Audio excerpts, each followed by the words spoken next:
ಎಲ್ರಿಗೂ ನಮಸ್ಕಾರ. ಇವತ್ತು ನಾವು ಬಿಸಿಬೇಳೆಭಾತ್ ಮಾಡೋಣ ಅಂತ ಅಂದ್ಕೊಂಡಿದ್ದೀವಿ.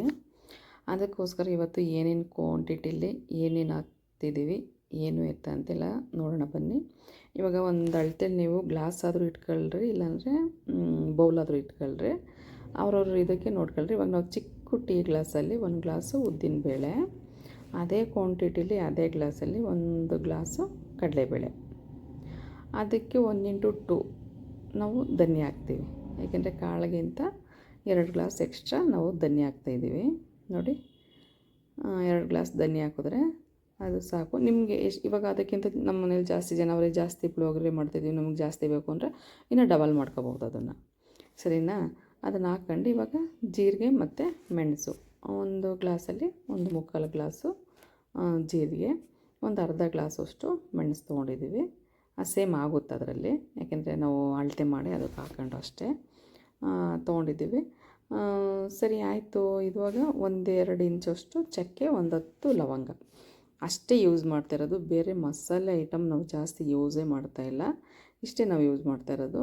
ಇದೊಂಥರ ಟೇಸ್ಟ್, ನೀವು ಮಾಡಿ ನೋಡಿ, ತುಂಬ ಚೆನ್ನಾಗಿರುತ್ತೆ. ಮಾಡಿದ್ದೀವಿ ನಾವು, ಚೆನ್ನಾಗಿತ್ತು, ತುಂಬ ಚೆನ್ನಾಗಿತ್ತು. ಅದಕ್ಕೋಸ್ಕರನೇ ಇದಕ್ಕೆಲ್ಲ ಖಾರಕ್ಕೆ ಇವರು ನಾವೇನು ಮಾಡಿದ್ದೀವಿ ಅಂತಂದರೆ, ಈ ಗುಂಟೂರಾಗಿರಲಿ ಖಾರದ ಮೆಣಸಿನ್ಕಾಯಿ ನಾವು ಉಪಯೋಗಿಸಲ್ಲ, ಬರೀ ಬ್ಯಾಡಗೆ ಮೆಣಸಿನ್ಕಾಯಿನೇ. ತುಂಬ ಖಾರ ಇತ್ತದು ಮೆಣಸಿನ್ಕಾಯಿನ. ನಾವು ಬ್ಯಾಡಗೆ ಮೆಣಸಿನ್ಕಾಯಿ ನೋಡಿದ್ರೆ ನಾವು ಕಲ್ಲರ್ಗೆ ಅಂತಂದ್ಬಿಟ್ಟು ಹಾಕ್ತಿದ್ದೋ, ಇಲ್ಲ ನಿಜವಾಗ್ಲೂ ನಾವು ತಪ್ಪು ತಿಳ್ಕೊಂಡಿದ್ದೀವಿ. ಅದು ಖಾರ ಇತ್ತು, ಸಿಕ್ಕಾಪಟ್ಟೆ ಖಾರ ಇತ್ತು. ನನ್ನ ಫ್ರೆಂಡ್ ಹೇಳಿದ್ರೆ ನಾನು ನಂಬಲಿಲ್ಲ. ನಿಜವಾಗ್ಲೂ ಅವ್ರು ಮಾಡಿ ತೋರಿಸಿದ್ರಲ್ಲ, ನಿಜವಾಗ್ಲೂ ಅವಾಗ ನಮ್ಗೆ ಶಾಕ್ ಆಯಿತು. ಅಯ್ಯೋ, ನಾವು ಖಾರದ ಮೆಣಸಿನ್ಕಾಯಿ ಎಲ್ಲ ಹಾಕ್ತಿದ್ದೋ, ಖಾರಕ್ಕಿಂತ ಹೆಚ್ಚಾಗೈತಲ್ಲ ಇದು ಖಾರ. ಬ್ಯಾಡಗೆ ಮೆಣಸಿನ್ಕಾಯಿ ಕಲ್ಲರ್ಗೂ ಬರುತ್ತೆ, ಖಾರಕ್ಕೂ ಬರುತ್ತೆ, ಎಲ್ಲ ಬರೋದ್ರಿಂದ ನಿಜವಾಗ್ಲೂ ನನಗೊಂಥರ ಶಾಕ್ ಆಯಿತು. ಅಯ್ಯೋ, ನಾವು ಅವನ್ನೆಲ್ಲ ಹಾಕ್ತಿದ್ವಲ್ಲ ಅಂದ್ಬಿಟ್ಟು ನಾನು ಇವಾಗಿಂದನೂ ನಾನು ಬರೀ ಬ್ಯಾಡಗೆ ಮೆಣಸಿನ್ಕಾಯಿ ತರಿಸ್ತಾ ಇರೋದು. ಹೌದು, ಖಾರ ಐತೆ, ಕಲ್ಲರ್ ಬರುತ್ತೆ, ಖಾರನೂ ಬರುತ್ತೆ. ನಾವು ಬಿಡಪ್ಪ ಅದಕ್ಕೊಂದು ಇದಕ್ಕೊಂದು ಹಾಕಬೇಕು ಅಂತ ಅವಶ್ಯಕತೆ ಇಲ್ಲ, ಬ್ಯಾಡಗೆ ಮೆಣಸಿನ್ಕಾಯಿ ಹಾಕಿದ್ರೆ ಸಾಕು. ಇವಾಗ ಫಸ್ಟು ಕಡಲೆಬೇಳೆ ನಾವು ಫ್ರೈ ಮಾಡ್ಕೊಂಡ್ರೆ, ಕಡಲೆಬೇಳೆ ಫ್ರೈ ಮಾಡ್ಕೊಳಕ್ಕೆ ಸ್ವಲ್ಪ ಲೇಟ್ ಆಗೋದು, ಯಾಕಂದರೆ ಅದು ಕಡಿಮೆ ಉರಿಲೇ ನಾವು ಹುರ್ಕೊತಾ ಇದ್ದೀವಿ. ಯಾಕೆಂದರೆ ಜಾಸ್ತಿಲಿ ಸೀದೋದ್ರೆ ಪೌಡ್ರು ಚೆನ್ನಾಗಿ ಬರೋಲ್ಲ, ಸ್ಮೆಲ್ ಬರೋಲ್ಲ ಅಂತಂದ್ಬಿಟ್ಟು ನಾವೇನು ಮಾಡ್ತಾಯಿದ್ದೀವಿ, ಕಡಿಮೆ ಉರಿಲೇ ನಿಧಾನಕ್ಕೆ ಚೆನ್ನಾಗಿ ಫ್ರೈ ಮಾಡ್ತಾಯಿದ್ದೀವಿ. ಯಾಕೆಂದರೆ ಒಂದೊಂದು ಒಬ್ಬೊಬ್ರ ಕಡೆ ಒಂದೊಂದು ಥರ ಪೌಡ್ರ್ ಮಾಡ್ತಿರ್ತಾರೆ. ಒಬ್ಬೊಬ್ಬರು ಮಸಾಲೆಗಳು ಜಾಸ್ತಿ ಹಾಕ್ತಾರೆ, ಒಬ್ಬರು ಧನಿಯಾ ಜಾಸ್ತಿ ಹಾಕ್ತಾರೆ, ಒಬ್ಬರು ಕಾಳುಗಳು ಜಾಸ್ತಿ ಹಾಕ್ತಾರೆ. ಒಂದೊಂದು ಕಡೆ ಒಂದೊಂದು ಥರ ಟೇಸ್ಟು, ಒಂದೊಂದು ಥರ ಸಂಪ್ರದಾಯ. ಏನು ಮಾಡೋಕ್ಕಾಗಲ್ಲ, ಅವ್ರವ್ರ ಅಜ್ಜಿ ಕಾಲದಲ್ಲಿ, ಅಮ್ಮನ ಕಾಲದಲ್ಲಿ ಬಂದಿರೋದೆಲ್ಲ ಮಾಡೋಕ್ಕಾಗಲ್ಲ. ನಮ್ಮ ಕಡೆಯೂ ಅಷ್ಟೇ. ಇನ್ನೊಂದು ಸ್ವಲ್ಪ ಚಕ್ಕೆ, ಲವಂಗ, ಮೊಗ್ಗು, ಈ ಮರಾಠಿ ಮೊಗ್ಗು ಅವು ಇವೆಲ್ಲ ಹಾಕಿರ್ತೀವಿ. ನನ್ನ ಫ್ರೆಂಡು ಏನೂ ಹಾಕಿರಲ್ಲ, ಬರೀ ಚಕ್ಕೆ ಲವಂಗ ಅಷ್ಟೇ ಹಾಕಿದ್ದು. ಆದರೆ ಟೇಸ್ಟ್ ಮಾತ್ರ ತುಂಬ ಚೆನ್ನಾಗಿತ್ತು. ಸ್ಮೆಲ್ಲು ಅಷ್ಟೇ ತುಂಬ ಚೆನ್ನಾಗಿ ಸ್ಮೆಲ್ ಬರ್ತಿತ್ತು. ನನಗೆ ಶಾಕ್ ಆಯಿತು, ಅಯ್ಯೋ ಇಷ್ಟು ಚೆನ್ನಾಗಿ ಸ್ಮೆಲ್ ಬರ್ತಿತ್ತಲ್ಲ, ಏನೂ ಯೂಸ್ ಮಾಡಿಲ್ಲ ಅವರು ಅಂತ. ಅದು ಒಂಥರ ಏನಕ್ಕೆ ಅಂತಂದರೆ, ಅಷ್ಟು ಚೆನ್ನಾಗಿ ಅದು ಫ್ರೈ ಮಾಡಿದ್ರು ಅವರು ಕಾಳುಗಳ್ನೆಲ್ಲ. ಅದು ಸೀದಂಗೆ, ಇಲ್ಲಾಂದರೆ ಒಂದೊಂದು ಆಗೈತೆ ಒಂದೊಂದು ಆಗಿಲ್ಲ ಆ ಥರ ಎಲ್ಲ ಇದು ಮಾಡ್ದಲೆ ತುಂಬ ಚೆನ್ನಾಗಿ ಫ್ರೈ ಮಾಡಿದ್ದಕ್ಕೆ ನಿಜವಾಗ್ಲೂ ಆ ಥರ ಸ್ಮೆಲ್ ಬಂದು ತುಂಬ ಗಮ್ಮಂತಿತ್ತು. ಆಮೇಲೆ ತುಂಬ ಚೆನ್ನಾಗಾಗಿತ್ತು. ಪುಡಿನೂ ಅಷ್ಟೇ. ಇವಾಗ ಕೆಲ್ಸಕ್ಕೆ ಹೋಗೋರಿಗೆ ತುಂಬ ಹೆಲ್ಪ್ ಆಗುತ್ತೆ ಅದು. ಒಂದು ಸಲ ಮಾಡಿಟ್ಕೊಂಡ್ರೆ ಟೆನ್ಷನ್ ಇರೋಲ್ಲ. ಬಿಸಿಬೇಳೆ ಪೌಡ್ರ್ ಐತೆ, ಪೌಡ್ರ್ ಹಾಕು, ಕೂಗ್ಸು, ಒಗ್ಗರಣೆ ಹಾಕು, ಬಿಸಿಬೇಳೆ ರೆಡಿ. ನನ್ನ ಫ್ರೆಂಡ್ ಬಂದಳು, ಸುಷ್ಮಾ ಅಂತಂದ್ಬಿಟ್ಟು. ಸರಿ ಆಯಿತು ಅಂತಂದ್ಬಿಟ್ಟು ನಾವು ಹುರ್ಕೊಂಡೆಲ್ಲ ರೆಡಿ ಮಾಡ್ಕೊತಿದ್ದು. ನೋಡಿ ಈ ಥರ ಇದನ್ನು ಸುಮಾರು ಒಂದು 3 ತಿಂಗಳು, ಅಂದರೆ ಮಾಡೋದ್ರ ಮೇಲೆ ಡಿಪೆಂಡು. ವಾರಕ್ಕೆ ಒಂದ್ಸಲ 2 ಸಲ ಮಾಡ್ತೀವಿ. ಇಲ್ಲಪ್ಪ ನಮ್ಮ ಮನೇಲಿ ಯಾರಿಗೂ ಇಷ್ಟ ಇಲ್ಲ, ಒಂದು 15 ದಿನಕ್ಕೆ ಒಂದ್ಸಲ ಮಾಡ್ತೀವಿ ಅಂತಂದರೆ 3 ತಿಂಗಳು 4 ತಿಂಗಳು ಗಂಟ ಬಂದ್ಬಿಡ್ತದು. ಆವಾಗವಾಗ ಪುಡಿ ಮಾಡ್ಕೊಂಡ್ರೆ ಸ್ಮೆಲ್ಲು ಚೆನ್ನಾಗಿರುತ್ತೆ, ಟೇಸ್ಟು ಹಂಗೆ ಇರುತ್ತೆ. ಈ ವರ್ಷಕ್ಕೂ ಪುಡಿ ಮಾಡ್ಕೊಂಡ್ರೆ ಅದು ಹಳೇದಾದ ತಕ್ಷಣ ಖಾರ ಕಡಿಮೆ ಅಂತ ಹೇಳ್ತಾರೆ ಅಷ್ಟೇ. ನಾವೇನು 6 ತಿಂಗಳಿಗೆ ಒಂದು ಸಲ ಪುಡಿ ಮಾಡಿಸ್ಕೊತೀವಿ. ನಮ್ಮನೇಲಿ ಯಾರು ಬಿಸಿಬೇಳೆ ಭಾತ್ ತಿನ್ನೋಲ್ಲ ಜಾಸ್ತಿ. ಒಂದು ಸಲ ಮಾಡಿಟ್ಕೊಂಡ್ರೆ ನಮ್ಗೆ 6 ತಿಂಗಳು ಬರುತ್ತೆ. ಅದಕ್ಕೆ ಸ್ವಲ್ಪ ಲೈಟಾಗಿ ಇಷ್ಟರಲ್ಲೇ ನಾವು ಮಾಡಿಕೊಂತೀವಿ ಅಷ್ಟೇ. ನೋಡಿ ಈ ಥರ ಒಟ್ಟಿನಲ್ಲಿ ಕಡಿಮೆ ಉರಿ ಮಾಡ್ಕೊಂಡು ನೀಟಾಗಿ ಉರಿಬೇಕು, ಸೀಸಬಾರ್ದು, ಏನು ಬಾರ್ದು, ತುಂಬ ಚೆನ್ನಾಗಾಗಿರುತ್ತೆ. ಇವಾಗ ಉದ್ದಿನಬೇಳೆ ಹಾಕ್ಕೊಂಡು ಅದೇ ಥರ ಸೇಮ್ ಅದೇ ಥರ ನೀಟಾಗಿ ಉರಿ ಕಡಿಮೆ ಮಾಡ್ಕೊಂಡು ಹುರ್ಕೊಳ್ಳೋಣ ಎಲ್ಲ. ಯಾಕೆಂದರೆ ಅದು ನೀಟಾಗಿ ಆಗಬೇಕು. ನೀಟಾಗಿ ಹಾಕಿದ್ರೇ ಪುಡಿ ಚೆನ್ನಾಗಿ ಬರೋದು. ಇವಾಗ ಒಬ್ರು ಹೇಳ್ತಾರೆ, ಅಯ್ಯೋ ನಮ್ಮನೆ ಪುಡಿ ಸ್ಮೆಲ್ ಬಂದಿಲ್ಲ, ಚೆನ್ನಾಗಾಗಿಲ್ಲ, ಯಾಕೋ. ಯಾಕಂದ್ರೆ ನಾನೇ ಸ್ವಲ್ಪ ದಿನ ಹಂಗೆ ಮಾಡಿದ್ದೆ. ಸ್ಟಾರ್ಟಿಂಗ್ ಗೊತ್ತಿಲ್ಲ, ಏನೋ ಕೆಲಸದ ಏನೋ ಲೇಟ್ ಆಗುತ್ತೆ ಅಂತಂದ್ಬಿಟ್ಟು, ಬಿಸಿಲು ಬರೋಲ್ಲ, ಬಿಸಿಲು ಇದಾಗ್ಬಿಡುತ್ತೆ ಅಂತಂದ್ಬಿಟ್ಟು ಏನು ಮಾಡ್ತಿದ್ದೆ, ಜಾಸ್ತಿ ಉರಿಲಿಟ್ಬಿಟ್ಟು ಆಗ್ಬಿಡ್ತಿದ್ದೆ. ಅವಾಗ ಏನಾಗಿರೋದು ಅಂದರೆ, ಒಂದು ಕಡೆ ಫ್ರೈ ಆಗಿರೋದು, ಒಂದು ಕಡೆ ಫ್ರೈ ಆಯ್ತಿರಲಿಲ್ಲ. ನೋಡಿರಿ ಇವಾಗ ಎಷ್ಟು ಚೆನ್ನಾಗಿ ಫ್ರೈ ಆಗಿದೆ ಅದು. ಅವಾಗೇನಾಗೋದು, ಮಿಲ್ಗೆ ಹಾಕ್ಸ್ಕೊಂಡ್ಮೇಲೆ ಏನೋ ಸ್ಮೆಲ್ಲೇ ಬರ್ತಿರಲಿಲ್ಲ. ಇದೇನಪ್ಪ ಸ್ಮೆಲ್ ಬಂದಿಲ್ಲ, ಎಲ್ಲದೂ ಹಾಕಿದ್ದೀನಲ್ಲ ಅಂತ ಅಂದ್ಕೊಂಡಿದ್ದೀನಿ. ಆದರೆ ಇವಾಗ ಗೊತ್ತಾಯಿತು ನನಗೆ, ಅವ್ನ ಕಾಳನ್ನ ಎಷ್ಟು ಚೆನ್ನಾಗಿ ನಾವು ಹುರ್ಕೊಂತೀವೋ ನಮ್ಗೆ ಅಷ್ಟು ಚೆನ್ನಾಗಿ ಪುಡಿ ಬರುತ್ತೆ, ಅಷ್ಟು ಚೆನ್ನಾಗಿ ಸ್ಮೆಲ್ ಇರುತ್ತೆ ಅಂತಂದ್ಬಿಟ್ಟು. ನೋಡಿ ಇವಾಗ ಕಾಳು ಆಯಿತು. ಇವಾಗ ಧನ್ಯದೇನು ಜಾಸ್ತಿ ಹೊತ್ತಾಗಲ್ಲ, ಯಾಕೆಂದರೆ ಧನ್ಯ ಎಲ್ಲ ಬೇಗ ಆಗ್ಬಿಡುತ್ತೆ. ನೋಡಿ ಧನ್ಯನೂ ಅಷ್ಟೇ ನೀಟಾಗಿ ಫ್ರೈ ಆಗಬೇಕು, ಯಾಕೆಂದರೆ ಒಬ್ಬರು ಸುಮ್ಮನೆ ಬಿಸಿ ಮಾಡ್ಬಿಟ್ಟು ಹಂಗೆ ಹಾಕ್ಕೊಬಿಡ್ತಾರೆ.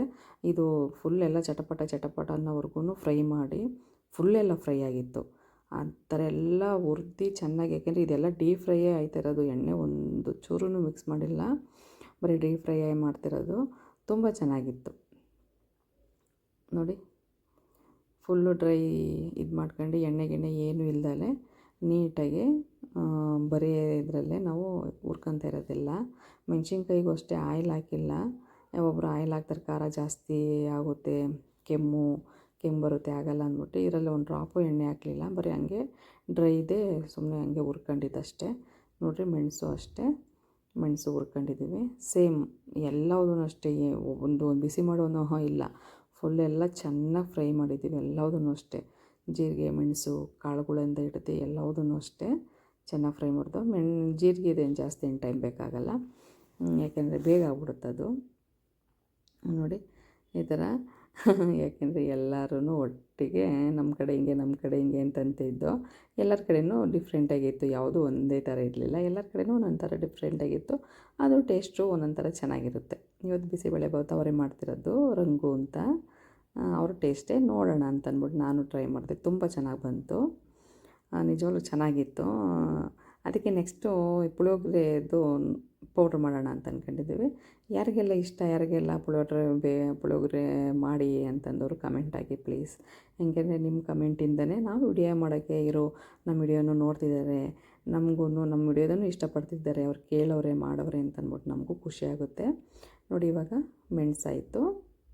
ಮೆಣಸಾಯ್ತಿದ್ದಂಗೆ ನಾವು ನೆಕ್ಸ್ಟು ಈ ಚಕ್ಕೆ ಮತ್ತು ಲವಂಗ ಇತ್ತಲ್ಲ, ಇದು ಅಷ್ಟೇ ಸ್ವಲ್ಪ ಹುರಿದ್ಬಿಟ್ಟು ಹಾಕೊಳ್ಳೋಣ. ಏಕೆಂದರೆ ನಾವು ಎಲ್ಲ ಮೊಗ್ಗು ಏನೇನೋ ಇದು ಏನಪ್ಪ ಏಲಕ್ಕಿ ಕಾಯಿ ಎಲ್ಲ ಹಾಕಿರ್ತೀವಿ, ಏನೂ ಹಾಕಿಲ್ಲ, ಬರೀ ಚಕ್ಕೆ ಲವಂಗ ಅಷ್ಟು ಇಷ್ಟಿಷ್ಟೇ ಹಾಕಿರೋದು, ಏನು ಜಾಸ್ತಿ ಹಾಕಿಲ್ಲ. ಇವಾಗ ಮೆಣಸಿನ್ಕಾಯಿ ಒಂದು 200 ಗ್ರಾಮ್ ಅಷ್ಟು ಹಾಕಿದ್ದಾರೆ, ಯಾಕೆಂದರೆ ಅದಕ್ಕೆ ತಕ್ಕನಾಗಿ ಖಾರಕ್ಕೆ ಅವರು 200 ಗ್ರಾಮ್ ಇದಕ್ಕೆ ಕ್ವಾಂಟಿಟಿಗೆ. ನಿಮ್ಗೆ ಇನ್ನೊಂದು ಸ್ವಲ್ಪ ಖಾರ ಬೇಕು ಅಂದರೆ ಖಾರ ಹಾಕ್ಕೊಳ್ರಿ, ಕಡಿಮೆ ಬೇಕು ಅಂದರೆ ಕಡಿಮೆ ಯೂಸ್ ಮಾಡ್ಕೊಳ್ರಿ. ಅವ್ರು ಮಾತ್ರ 200 ಗ್ರಾಮ್ ಮೆಣಸಿನ್ಕಾಯಿ ಹಾಕವ್ರೆ. ಅದೂ ಅಷ್ಟೇ ಸುಮ್ಮನೆ ಹಿಂಗೆ ಒಬ್ಬರು ಬಿಸಿಲಲ್ಲಿ ಹಾಕ್ಬಿಟ್ಟು ಹುರಿದ್ಬಿಟ್ಟು ಹಂಗೆ ಮಿಲ್ಗೆ ಹಾಕ್ಸೋದು ಇಲ್ಲ ಮಿಕ್ಸಿಲೋ ಇದು ಮಾಡ್ಕೊತಾರೆ. ಇಲ್ಲ, ಇವರು ಫುಲ್ಲೆಲ್ಲ ನೀಟಾಗಿ ಒಂದು ಇಲ್ದಂಗೆ ಚೆನ್ನಾಗಿ ಫ್ರೈ ಮಾಡವ್ರೆ. ಅದಕ್ಕೋಸ್ಕರ ಚೆನ್ನಾಗಿ ಫ್ರೈ ಮಾಡಿ ನೋಡಿ. ಈ ಥರ ಒಂಚೂರು ಘಾಟ್ ಬರಲಿಲ್ಲ, ನಾವು ಅಲ್ಲೇ ಪಕ್ಕದಲ್ಲೇ ನಿಂತಿದ್ದೋ, ಘಾಟ್ ಬಂದಿಲ್ಲ. ನಾವು ಒಣಮೆಣ್ಸಿನ್ಕಾಯಿ ಖಾರ ಮೆಣಸಿನ್ಕಾಯಿ ಏನಂತೀವೋ ಅದು ಫುಲ್ಲೆಲ್ಲ ಘಾಟು ಕೆಮ್ಮು ಬಂದು ಬೇಡ ಮೆಣಸಿನ್ಕಾಯಿ ಸವಾಸ ಬೇಡ ಅನಿಸ್ಬಿಡ್ತೈತೆ. ಆದರೆ ಇಲ್ಲ, ಆ ಥರ ಏನೂ ಆಗಲಿಲ್ಲ, ತುಂಬ ಚೆನ್ನಾಗಿ ಫ್ರೈ ಮಾಡಿದ್ರು. ಮತ್ತು ಇವ್ರು ಖಾರದ ಮೆಣಸಿನ್ಕಾಯಿ ಗುಂಟೂರು ಮೆಣಸಿನ್ಕಾಯಿ ಏನೂ ಹಾಕಲಿಲ್ಲ, ಇದೇ ಮೆಣಸಿನ್ಕಾಯಿ ಖಾರ ಕಲರ್ ಎಲ್ಲ ಬರುತ್ತೆ, ಹಾಕೋಬೇಕಾದ್ರೆ ಒಂದು ಸಲ ಟ್ರೈ ಮಾಡಿ ಅಂತಂದರು. ಆ ಪೌಡ್ರ್ ಮಾಡ್ಬಿಟ್ಟು ನೋಡಿದಾಗ ನಿಜವಾಗ್ಲೂ ನಾನೇ ಶಾಕ್ ಆದೆ. ಯಾಕೆಂದರೆ ನಾನು ಈ ಪುಳಿಯೋಗರೆ ಪೌಡ್ರಿಗೂ ಅಷ್ಟೇ, ಬಿಸಿಬೇಳೆ ಪೌಡ್ರಿಗೂ, ಸಾಂಬಾರು ಪೌಡ್ರಿಗೆಲ್ಲ ಅಷ್ಟೇ ಬ್ಯಾಡಗೆ ಮೆಣಸಿನ್ಕಾಯಿ ಹಾಕಿದ್ರೂ ಗುಂಟೂರು ಮೆಣಸಿನ್ಕಾಯಿ ಖಾರದ ಮೆಣಸಿನ್ಕಾಯಿ ಎಲ್ಲ ಹಾಕಿದ್ದೀನಿ, ಯಾಕೆಂದರೆ ಖಾರಕ್ಕೆಲ್ಲ ಬೇಕಪ್ಪ ಅಂತಂದ್ಬಿಟ್ಟೆ. ಆದರೆ ಇಲ್ಲಿ ಆ ಥರ ಏನೂ ಇರಲಿಲ್ಲ, ಬರೀ ಅಷ್ಟೇ ಮಾಡಿದ್ದು. ಇದೆಲ್ಲ ತಣ್ಣಗಾದಮೇಲೆ ಪೌಡ್ರ್ ಮಾಡ್ಕೊಳ್ಳೋಣ.